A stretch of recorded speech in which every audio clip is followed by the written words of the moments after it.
When I tell people I train dogs, just say for the last 5 years I won every competition first place with my clients' dogs. First and second, because I put 2 dogs in. I don't hit them. I don't use any clickers or treats or anything like that. I do what my mother did with me. I can be at a block party, my mother holler my name and from where she was at. And I understood everything. So I do that with my dog. My dog is a field away and I do like this.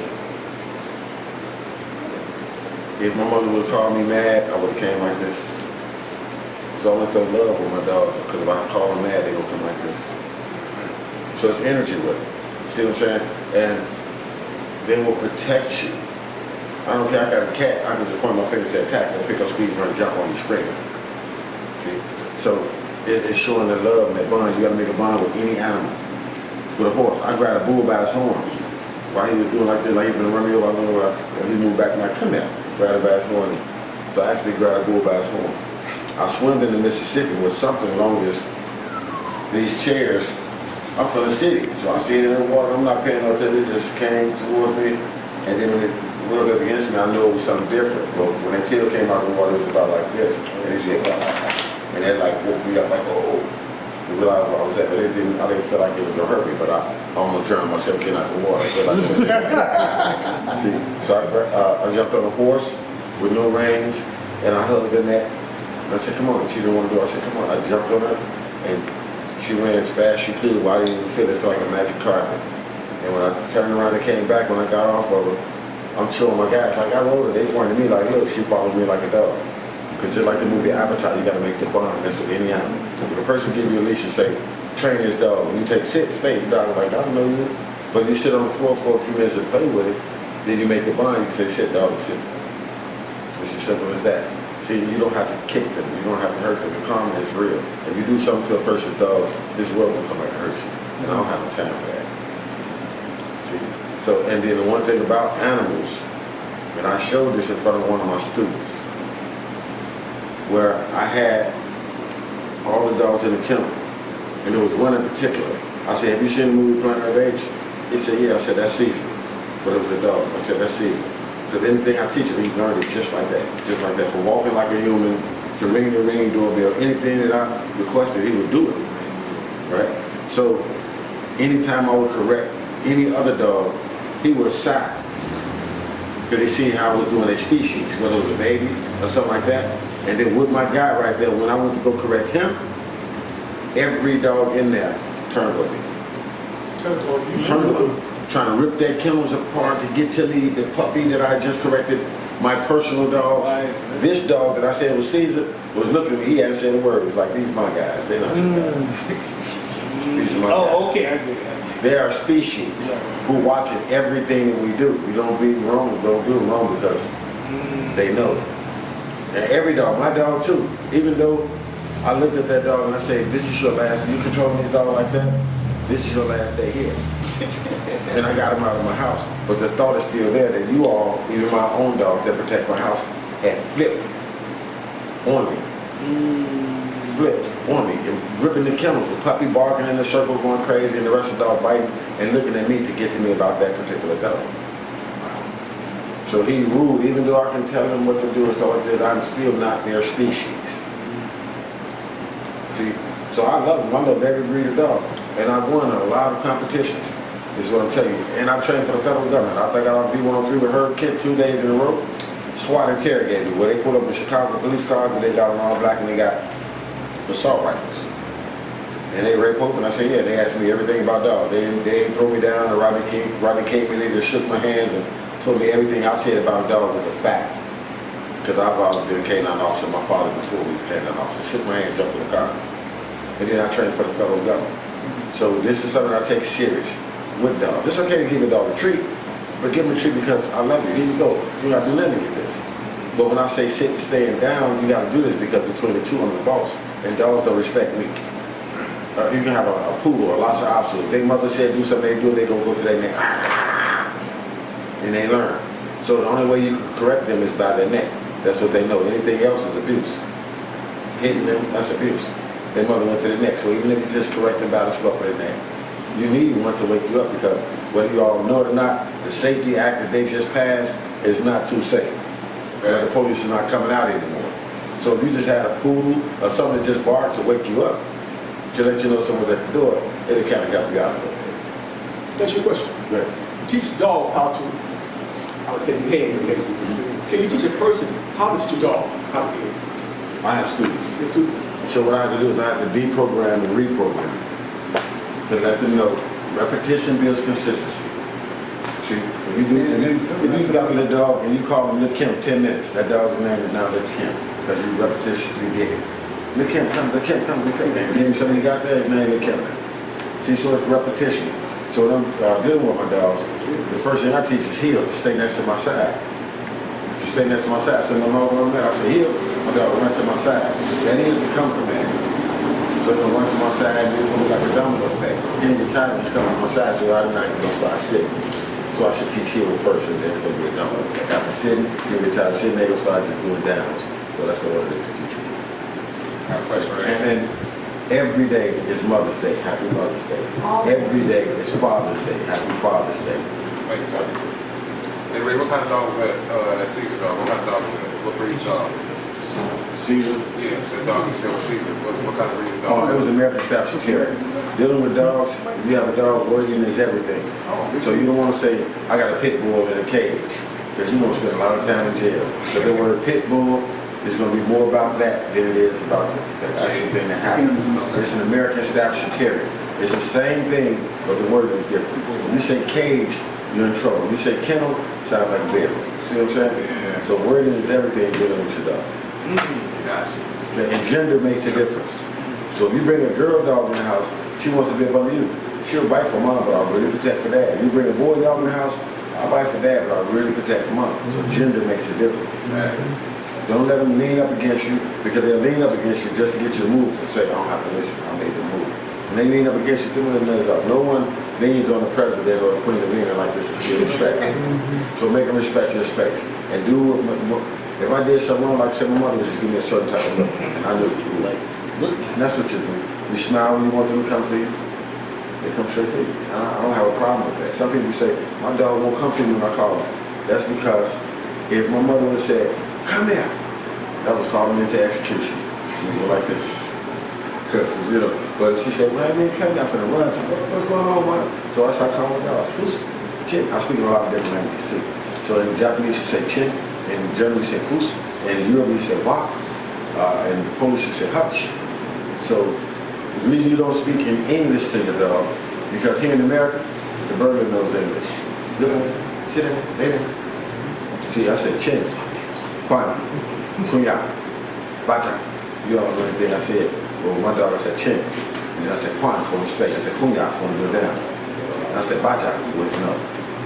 See, so it's just like that. One word commands. If you tell a dog 2 words, sit down. That's 2 words for the dog. When you say 1 word, sit, it means you say, sit down. Instead of lay down, down. It's quick to the mind, 1 word command. So, any questions? Hope_Raymond on Instagram. She got a question. She's so intelligent, I see how She's so funny. She said, I got a question. So, I think Larry said something about the grounding bracelet. Did you have a testimony? Well, with the grounding bracelet, when Josh asked me, he said, did you check out the grounding? I had already had it on. Did you check it out? I had it on and I plugged it up and stuff like that. And I've been getting a better sleep to me. Better sleep by grounding like this. Do you know, once I started learning about grounding, when my kids are outside playing, I'm telling them, take your shoes off. Show me the bracelet. Once my kids are outside playing, I tell them for at least 30 minutes, take your shoes off. Run around in the yard. You know, you're like, put your shoes on. No, it's the opposite. Take them off so you can get grounded. So you want to. So, from my understanding, when you put it on, you squeeze it sort of in connection or whatever around the back part of it. Just like that. It's been taking tense of it. I feel as though like I'm tense about something. I put this on, I can get my whole day carefree, happy. You know. And in order to get anything accomplished in life, you got to go through some forms of humiliation. People not understanding, basically, or what it is that you're doing. See, everyone is not going to have this because everyone don't understand ground. Everyone is not going to not have a shock collar for their dog or whatever they get them or give them a treat. because they don't understand. You don't need that. Use the same thing as your mother did with you. Like I said, if she gave me a certain type of look, I knew what that meant. If I was in church acting crazy back when I was little, my mama did. What kind of effect, have you worn the bracelet all night? Yeah. What kind of effect did you have? Well, when I woke up in the morning, I was charged. I didn't wake up and was still asleep. I had woken up before I was still tired. Like, man, I didn't get enough. I just woke up. A lot of slept 8 hours. So I got up and felt recharged. I got up and forgot I had it plugged up, first of all. Got up and started doing my stuff like this. I had to come take it out, stuff like that. But it just puts that charge out there, just to, like I said, be one with her. I look crazy because you'll see me outside with no shoes on, standing on about 6 milk crates on one leg, on the 6 milk crates, throwing these sticks. Did you bring your sticks? The older we get as people, we lose balance. They be like, Grandma failed again, Granddaddy failed again. So while you're young, you practice your balance. Now, this came from me out of a dream. Everyone in my dream was getting their superpowers. And I was telling myself like, cause the bell rung and and I didn't get my superpower. Everyone was graduating, this guy got wings and all, it was a dream. And then when I woke up next morning, there was a bunch of kids running past and the girl was out there was like, are you the man with the sticks? And then I picked up 2 copper sticks and I just started balancing them. That's copper? No, these are not, but these are for martial arts, but they have knives on them. They have knives on them. And I took the knives off, so I went crazy out in public. Balancing with the knives. So I get my balance in on a daily basis. It's like you're stepping on a basketball with the balancing foot too. It's like you're stepping on a basketball. So. And sit there for a nice amount of time, just working on both sides of your brain. Sometimes they fall. Working on both sides of your brain and windmill and just getting stretches. So after I work out stuff like this, I definitely go put my bracelet on. And I taught my son, I taught this to myself when I was about 40, I'm 55 now, so I've done like 15 years. But my son, he's 8. And I'm so proud when I tell him, I said, balance your stick. He put one on his hand, put the other behind his back, and he started to stand on one leg. He see his daddy do it, and stuff like this. So doing martial arts and practicing this balance and stuff like this, believe me, I'm doing it. I'm throwing them high as a building and catch them like they never left my hand. It's time. Like the last incident I was in when a person swung at me, I've never had this happen in my life, but this person moved 3 times in slow motion like this. I'm looking at the guy because I'm in disbelief. I'm looking at the people behind him, but he's going 3 times slow motion like this. That's never happened. I had fights all my life, so I'm captain for something. And it's scary, but it's like, You looking for a place? I'm a superhero. You know what I mean? Because some person said, y'all talk about it. He had tased my dog in a place, and I was really upset about tasing my dog. I don't tase my dog. That's like my son, So they said, y'all talk. And I wanted to talk to the guy. And when I went to go talk to him, they said, when he tried to swing, they said, Blur. Like the multiverse or whatever. Then everything was slow motion. I'm looking at everything going like, what is this? And this is real. Once it happened to you, it's a fact. And it happened to me, it's a fact. So, hotel. Can you explain that? You said everything was going in slow motion. Everything went in slow motion. When the man moved, Somebody was trying to hit you. yeah, he was trying to hit me. When he moved, it said bloop, like a bubble, and I was able to see the people behind him, the police officer that he was right there and said, "You all talk," but he was moving to me like this. I looked at his arm, looked at his face. I'm looking at the officer, and he's going seriously. If I'm not going too fast. But he really wasn't. No. And then when he went past, people thought he hit me because of the angle he came, but I'm looking at his arm, and he touched my shoulder, and it like sped everything up in. Once he touched your shoulder. Yeah. He sped everything up, and then it was like, there's a different side to all this. I get up, and I help everyone as much as I can. I don't want to hurt anyone because I know that different side that lives with me, that lives inside of me. If you try to come in my home late night and do something to my wife and my children, you're going to meet that guy. You're not going to meet me. And my thing with martial arts is to balance, to be able to hold that beast down. See, because with great power comes great responsibility. So if a person can swing like this and I have the power to see a person move like this, I don't want to abuse that power. See what I'm saying? But that's just me. Some people do. Was that just one time or does that happen? No, that was the first time that it ever happened. But it happens Yeah. more? Yes, it happened. And I put it to, sometimes when I'm throwing the sticks, I'll be throwing it super fast because I told myself, I said, I never throw it slow. You know how people throw it, no, I throw it super fast and I adjust to that. So sometimes when I'm throwing it super fast, I can see it go slow like, whoop, whoop, whoop, and it's on 3. You only move on 3. Catch on 3. A person got 2 hands. If you swing that, you use 1 hand to block. 1, 2, you move on 3. So it's like, in 3, the father and the mother may be. Father and mother may be. There's 3-dimensional plan. We see it 3D. So when I'm throwing the sticks, I only count to 3. I throw them high, I go, 1, 2, 3. And it comes like perfect time. What martial art do you practice? I do Tai Chi, I do Wing Chun, and I do Jiu-Jitsu. Jiu-Jitsu, when you hear the Jitsu only means method. So Ju means Bob. So Ken, because I do Abby-Jitsu and Ken-Jitsu. Ken means sword, so I'm practicing with the sword. And then Abby is the art of slicing, so I'm practicing Abby-Jitsu too. So it's like a multitude. Quick class, and I can give you all, this is 360. This is your 360 right here. As long as nothing is inside of this, you are safe. If something is inside of this, your body will automatically defend. And so on, so on. So once it gets inside your 360, be prepared to get it out. Okay?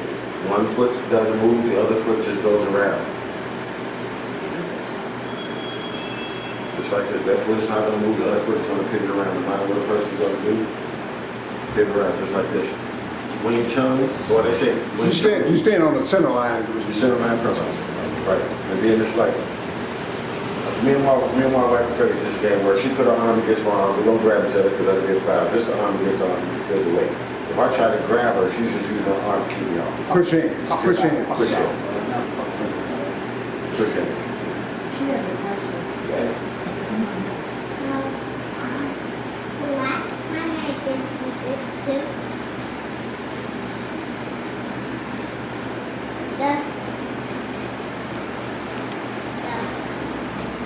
the movement was someone was on the bottom and on the top standing up.